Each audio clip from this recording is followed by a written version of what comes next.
millimetre তো দিয়েছে বল গিয়েছে স্পিন তো এখান থেকে এখানেই থাকে এখান থেকে এখানেই থাকে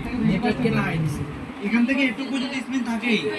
বড় হয়ে সামনে বড় হয়েছে মেডিসিন ঠিক হবে আস্তে আস্তে মেডিসিন দেখবেন এই দেওয়ালে এই পাশের দেওয়ালে বলি না এই বলি দিয়ে ঢুকতে হাতের টানে দেখবেন যে ফ্ল্যাগ একটা আছে এরকম মাল্টি ফ্ল্যাগ আছে এরকম লাগে জেল চাপ দিয়ে আসে কমে যাবে কমে যাবে মেডিসিন দিবে আপনি গেছেন বলো না তো বলো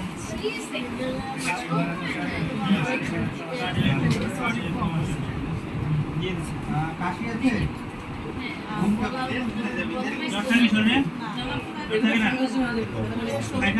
পায়খানা কোনো কষ্ট হয় কি সমস্যা হয় কাজ করো না কেন